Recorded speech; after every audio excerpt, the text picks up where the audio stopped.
games if you want to win the tournament. Exactly. Tell that to Magnus, who played the cow, or kind of semi-cow. Don't blame it on the cow, David. It wasn't the cow. It was the hippo. It was the hippo's fault.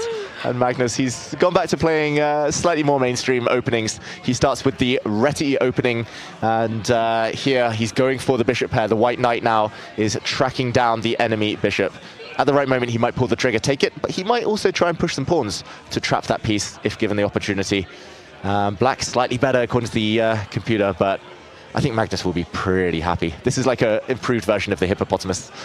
I mean, I'm just thinking about the cow here with how Magnus actually played a rejected cow opening. And in that sense, I mean, it's really catching on now, isn't it, Anna? It's getting there. You know, when I came up with the idea of the cow opening, never in my wildest dreams did I think that I would see Magnus Carlsen, the best chess player in the world, playing it in a real competition. And here we are, the day is here, the 16th of December 25. And not only did he play it, but in the poll it was voted on about 70% of all the people who voted wanted him to play the cow opening. I want to say thank you, chat. Thank you for making this dream come true. It's all thank you to you. I'm sure Magnus wouldn't have wanted to play it, but he was forced to, so I appreciate it. How strict are you with virtual Anna? Do you force him to play the cow? How strict are you as a coach? I mean, I quite frankly don't play the cow opening, and Anna says I shouldn't. She says it's like theoretically unsound. Don't say this out loud, but you can have fun with it, you know, and play it here and there, play it on an over-the-board game with friends. You're not supposed to say this. But I think Magnus is very well aware of how theoretically sound it is, and you know, it feels like he plays with his foot a bit. He plays with the margin of victory and allows, you know, some inaccurate moves, but still keeping things under control. And it feels like that opening actually challenges him quite a lot. So maybe he enjoys it for that reason. He enjoys it. I want to think that he enjoys it. He won with it, so he better enjoy it. Is that the concept, Anna, just to challenge yourself with the cow? Well, yeah, I mean, chess is too easy with the regular opening. You got to make it a bit harder. Exactly. No, okay, G5. So this, yeah. But now isn't there bishop f3 sometimes to try to get that knight? Because the knight is very vulnerable there. It can't move anywhere. This is actually quite similar to some positions I play, and my dream is to be able to play bishop f3 and attack it. Exactly. That's definitely on the radar. Magnus as well could potentially grab a pawn if he's feeling hungry. But we'll see. Let's find out. It looks silent right now. Otherwise, I was going to ask for his thoughts, Magnus Carlsen. Yeah, I'm going to open up the sound to his streaming booth and see what he has to say about this. Ooh, big moment. Does Magnus Carlsen? It's not that. Let's go queen c4, knight c4, boom, boom, boom. Of course, I was thinking that some of my play is based on this knight being out of the game, but on the other hand, I can win a nice clean pawn. It's also a significant factor. Yeah, Magnus showing that top grandmasters, they're slightly materialistic. If you give them a pawn, they'll take a pawn.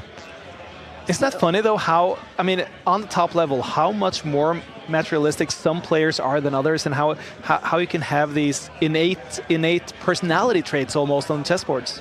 Exactly. Every player has preferences. Some prefer to go for checkmate, win with a quick knockout. Some prefer to dance around, take the material and cling on for dear life, and hope that, yeah, that mathematical equation works in their favor a bit later. Magnus is now 2 pawns up, so this should be winning. His opponent does not look happy either. Klekowski, maybe Magnus will move his king forward, but this, at least he's landed a check here.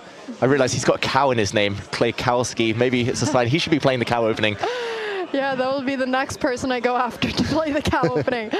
Okay, yeah, so he got 2 pawns. I mean, I guess Black is trying to activate his pieces. That's the one thing he has. But the pawn on a4 is also looking very weak. How does Black defend that?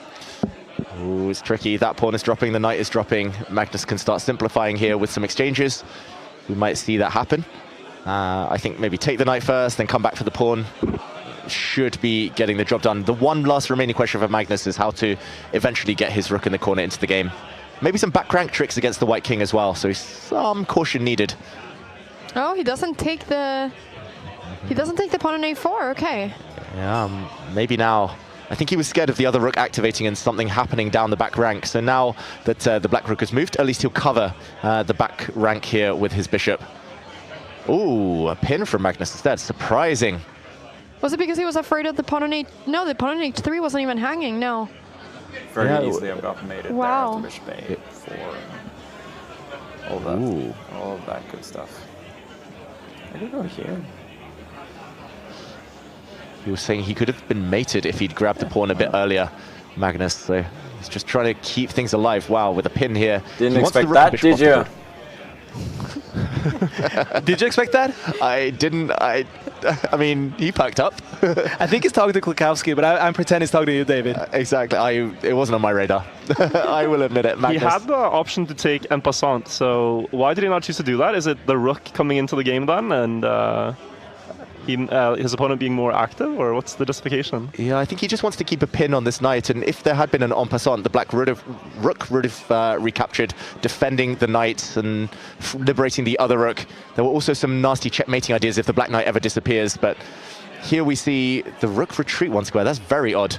Yeah, can't you take the pawn and now bishop b3 is coming? Ooh, there we see it. Nice spot, Anna. This is going to end the game. The knight is attacked as well as the bishop threatened. Magnus gets the win. And he didn't expect that, did he? As Magnus said. Got to surprise those opponents.